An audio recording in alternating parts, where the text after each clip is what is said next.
Hello everyone, I hope you guys are doing well. Today we're going to do a short video about deadlifts and how to do them because I have been struggling for a long time to do them perfectly. You will see in a couple of minutes what I'm talking about. अभी जो video play हो रहा है, this is from August 2019. Back then you can see how bad my form was. मेरा lower back कैसे round हो रहा है. This is putting a huge load on my spine. Deadlifting like this is not safe at all. You see many people online deadlifting like this. This is totally wrong. And I did a huge mistake by deadlifting like this before. And after that, the trainer at the gym told me to switch to sumo because my conventional form just sucked.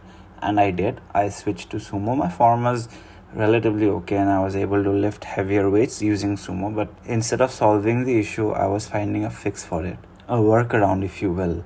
I needed to fix the root cause that was hampering my conventional deadlift. At that time, since my sumo deadlift was going really well, I decided to go with the flow and stop doing conventional. But later this year, when the lockdown first started, I had a barbell and a couple of weights which weren't as heavy as I was used to. So then I thought, why not just improve my conventional once and for all? And then I did. I watched every conventional deadlift there was, and all the popular advice that goes on online, like straighten your back, keep your chest outwards, and so on and so forth. They're good in theory, but when you try to apply them, sometimes they don't really work.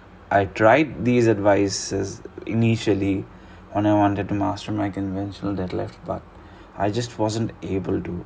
And then I was missing 5 key factors, due to which I wasn't able to improve my form, and which I now realize. So through this video, I want to address those 5 key factors that were essential for me to improve my technique. So here it goes. The first point is related to your foot, and that is to place your foot outwards and to make sure the barbell is on your midfoot, at least on your midfoot. It can be a bit nearer to you if you want that, but not far from your midfoot, because otherwise that would place a huge load on your spine and your lower back, and you would just not be able to lift with perfect form. If you put the barbell closer to your knee, closer than midfoot, I have seen many powerlifters do that. The barbell will basically pull you on your shins and you might get hurt because the bar will just pull the skin off your shin. It has happened to me before. Even though I feel a slight comfort if I put the barbell nearer than my midfoot, for that I just make sure your setup is correct. You're starting from midfoot or at least a little bit nearer.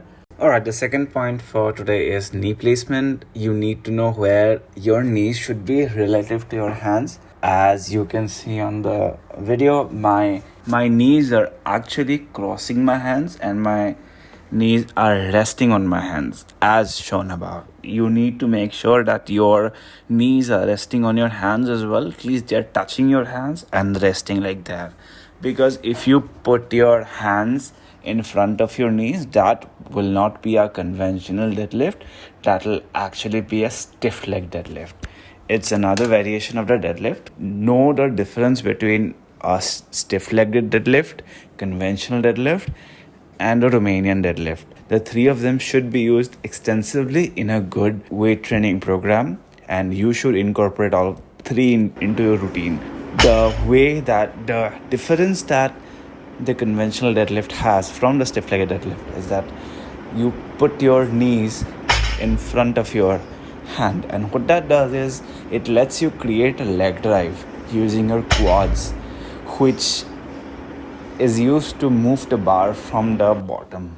When you do a stiff-legged deadlift, most of the weight is pulled by your lower back and your hamstrings. But in a conventional deadlift, initially you do a leg drive using your quads, which lifts the bar from the ground, and then your glutes and hamstrings and lower back kick in.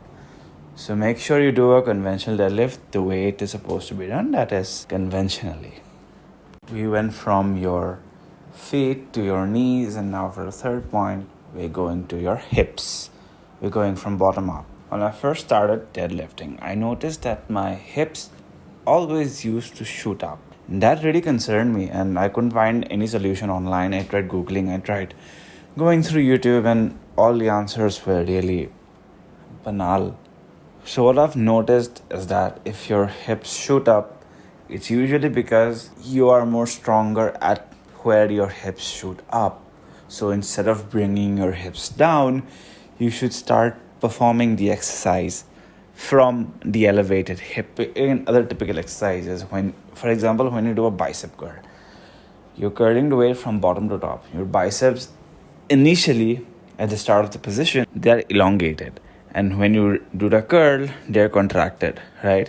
It's the opposite for deadlift. When you do a deadlift, your hamstrings are in a contracted position, and when you complete the rep, that is when you pull the weight, your hamstrings are in the elongated position. So to perform the rep successfully, that position is the same position where the hips tend to shoot up. Try deadlifting from that position, and after this you shouldn't have any problems with your hips shooting up. The fourth point is about your chest. And I know at the beginning of this video I said that the advice for keeping your chest is somewhat prevalent in the lifting community, but people still, I've seen, they rarely follow it. I've seen many deadlifters who don't lift with their chest in front. But the problem is, if your chest is not up, then when you try to lift the weight, your angle will be close to 90 because your chest will be facing the ground and your hips will automatically shoot up, which might result in form breakage.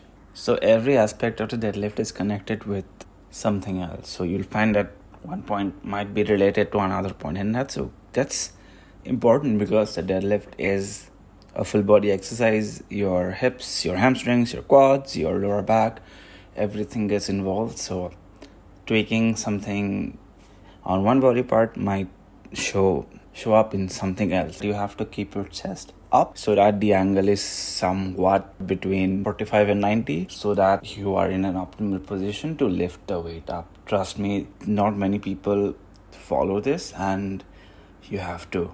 And for the fifth point, we have the feet stance. Before, I didn't really know that the feet stance really makes such a big difference, because whenever I see conventional deadlifters online, I usually see them take a narrow stance, because most conventional deadlifters usually take a narrow stance. If I take a somewhat of a wide stance, as I'm showing on the video, I'm able to lift more weights. Doesn't mean that you should take a narrower stance as well. All I'm saying is experiment with whatever stance you're comfortable with. It might be narrow, it might be wide. If it's too wide, you might as well go for sumo. That's it. Those are the 5 points which I didn't know, which I learned. These are the 5 points which I learned all by myself. I hope this video was helpful. Now gyms have started opening, so now is the perfect time to go out there and implement these 5 tips that I've said. Try them out for yourself, see if they work for you. As always, I'll be posting videos regularly from now on. I've had a little bit of work pressure, but now that's sorted out. Now I'll be posting regularly. I would love it if you guys hit the like button and click on subscribe. It would mean the world to me. As always, thank you for watching this video. I wish you all a good day. Stay safe, everyone.